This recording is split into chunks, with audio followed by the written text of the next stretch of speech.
Wyjazd do Królestwa Maroka od dawna był naszym marzeniem. Gorące pustynie, wielbłądy, zabytki kultury islamskiej i fantastyczna kuchnia. Na celowniku mieliśmy miasto Tanger. Kupiliśmy bilety, zarezerwowaliśmy hotel, ale w przeddzień wylotu linie lotnicze Monarch zbankrutowały. Nie udało się wyjechać do Maroka.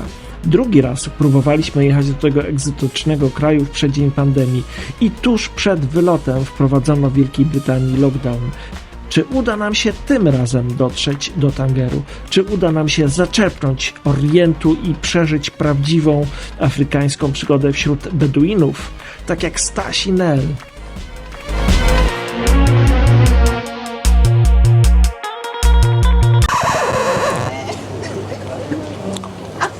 Już nagrywa się? Tak, nagrywa się. Dzień dobry. Dzień dobry. Z lotniska Stansted w Londynie. Za chwilę mamy samolot, za chwilę mamy samolot do miejscowości Toulouse we Francji, gdzie przesiadamy się na samolot do Tangeru. A to już nasze trzecie podejście. A teraz jemy śniadanko, proszę Właśnie bardzo. dlatego powiedziałam, że Wasabi. jest suszarni. Nie, wipszy. Dobra. Nie będziemy wam zawracać czasu. Zostańcie z nami. Zobaczcie czołówkę i po czołówce już będziemy w drodze do Afryki. No.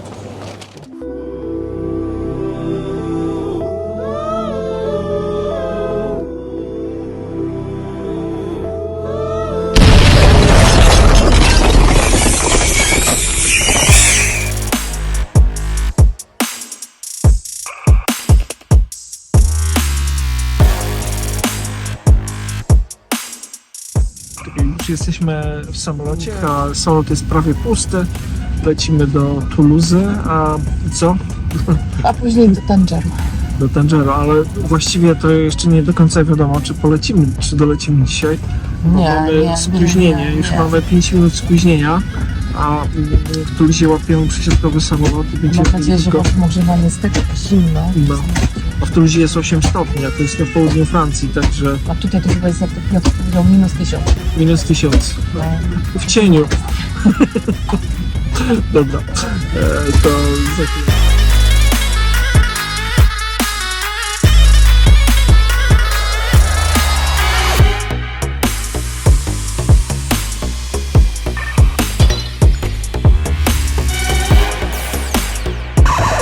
Regarde le bar. Ja jestem tutaj, zagubiłam się. Zagubiłam się troszeczkę na tym lotnisku. Bo jak mam iść na wprost, to mi zawsze strzałka pokazywała tak do góry. Strzała i mam iść na wprost. A jak na dół, to znaczy się, że mam schodzić na dół. A jednak nie, tutaj jest No tak, to jesteśmy na tym lotnisku we Francji, elegancji. I zaraz będziemy boardingować. Tak, trochę brudno było w restauracji i było bardzo drogo, bo zapłaciliśmy za 2 kawy 16 euro.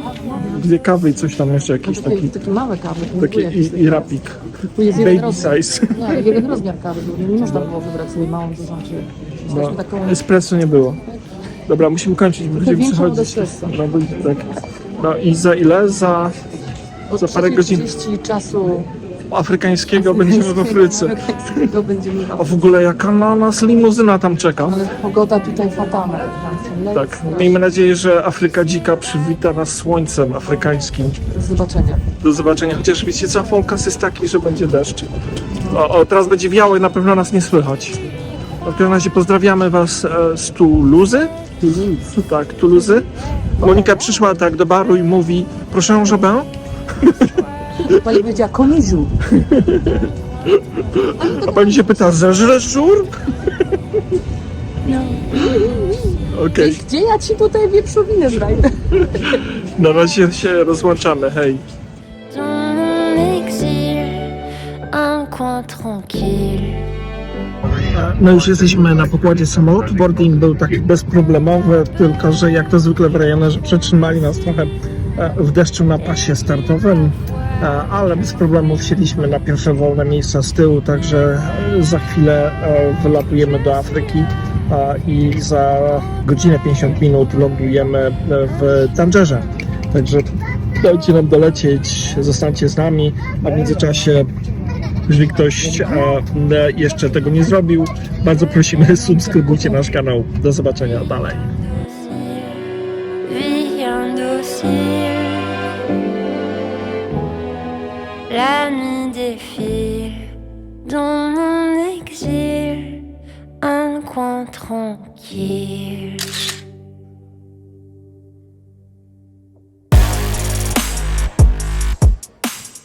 Siedzimy w samolocie z Tuluzy do Tangeru i wreszcie chyba już na pewno uda nam się spełnić nasze marzenie. Za chwilę wylądujemy w Maroku! Podróż na inny kontynent do kraju arabskiego, którego standardy i zwyczaje wydają się tak różne od zachodnich, wywołuje w nas pewien rodzaj niepokoju. Przestudiowaliśmy wszystkie dostępne w internecie poradniki, jak zachowywać się i czego nie robić w krajach islamskich. W sieci jest także wiele ostrzeżeń i porad dotyczących bezpośrednio Maroka. Jednak ciekawość i żądza przygód zagłuszyły wszelkie wątpliwości i lęki. W Tangerze miała na nas czekać limuzyna Mercedes klasy S. Oczywiście był haczyk, bo auto było prawdopodobnie wyprodukowane w 1999 roku, czyli jeszcze w ubiegłym stuleciu. Ale na zdjęciu wyglądało okazale i miało na masce oprócz celownika Mercedesa także flagę, czyli jak na koronację króla Maroka, która, jak się później dowiedzieliśmy od kierowcy, miała właśnie miejsce w roku produkcji tego retro samochodu. Poza tym samochód miał na pokładzie Wi-Fi i napoje. Woleliśmy nie przeginać i skoro na lotnisku był zakaz fotografowania, to schowaliśmy nasze kamery głęboko do bagażu podręcznego. Nie mamy zdjęć z przekraczania granicy, ale opowiem wam. Kontrola była dziwna. Najpierw czekaliśmy w długiej kolejce w ponurej, szarej sali, gdzie jedynym elementem dekoracyjnym były marokańskie flagi.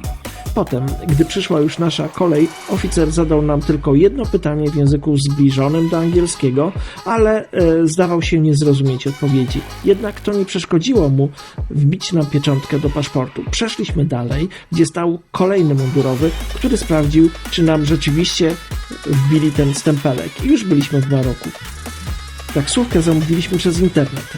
Kierowca wysłał nam na WhatsAppie swoje zdjęcie i poprosił, byśmy wychodząc udali, że się znamy, bo mafia taksówkowa nie lubi tu takich szoferów królewskich limuzyn jak on. Od razu poczuliśmy się pewnie. Ale jednak wszystko było super. Dowiózł nas do hotelu Hilton w nowej części Tangeru bez problemu. W hotelu powitał nas król Maroka. Oczywiście tylko na portrecie.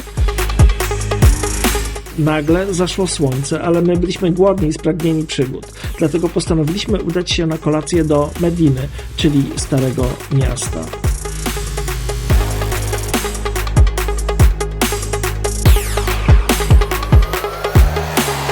No i jesteśmy w środku zamieszania w tangerskiej Medynie, na takim placu, z którego idziemy zapolować na coś do zjedzenia, bo jesteśmy głodni, nic nie jedliśmy. Ostatni posiłek jedliśmy we Francji jakiś czas temu. Psy leżą na tym, na Tak.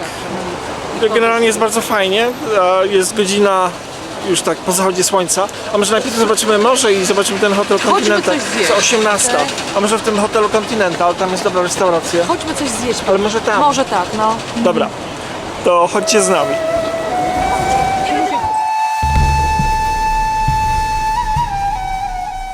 Tangerska Medina to wielkie targowisko różności. Można tam kupić wszystko, co da się sprzedać. Obok sklepu z żywymi ptakami, które niewątpliwie muszą przeżywać ogromny stres pozbawione wolności w ciasnych i brudnych klatkach, gdzie moja żona Monika zrobiła sobie selfie, za co została obfukana przez samozwańczych obrońców zwierząt na Instagramie, po kosmetyki, przyprawy, mięso, ubrania, starocie, biżuterię, normalnie wszystko. Wyobraźcie sobie, jakie zapachy tam panowały.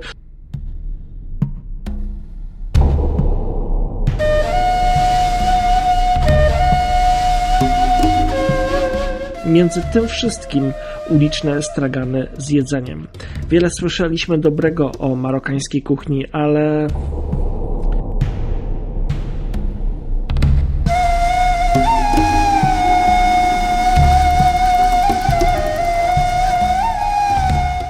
gdy pomieszały się wonie surowego mięsa, żywych ptaków, egzotycznych przypraw, spoconych sprzedawców, podrabianych perfum francuskich marek i spalin samochodowych. Mimo uczucia głodu trudno nam było wybrać miejsce, któremu moglibyśmy zaufać, z dala od tsunami intensywnych woni nacierających z impetem z okolicznych straganów. Kiedy już straciliśmy nadzieję na znalezienie w tym chaosie cichej, romantycznej knajpki, poddaliśmy się naganiaczowi i usiedliśmy przy stoliku wystawionym na chodniku w pierwszej, lepszej knajpce przy pełnej przechodniów i samochodów uliczce.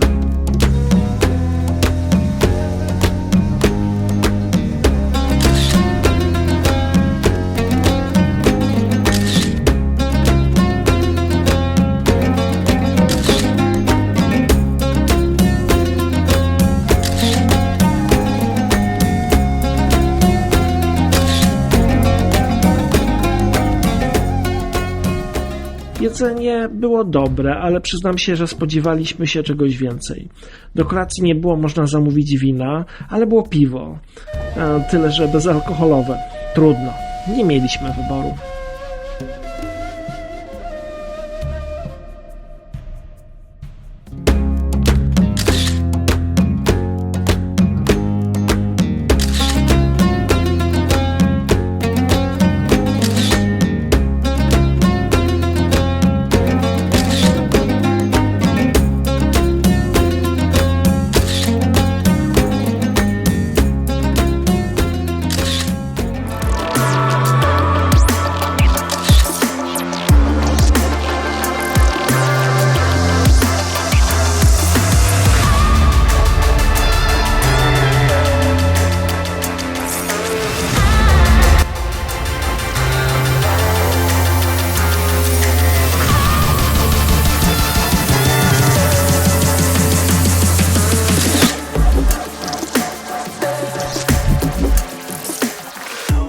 Jednak Medina w sumie robi niesamowite wrażenie na turystach z Europy. Mimo że w Londynie mamy muzułmańskie targowiska, to daleko im do tangerskiej starówki. Wszyscy zdawali się być bardzo mili, czasem trochę nachalni, ale nie zanadto. Tam poczuliśmy tą magię Orientu. Byliśmy w prawdziwej marokańskiej Medinie, przesiągniętej Orientem, Afryką i Islamem. Spełniliśmy jedno z naszych marzeń. Mimo zmęczenia byliśmy szczęśliwi i oczarowani. Co było dalej? Zobaczcie w następnym odcinku. Cześć!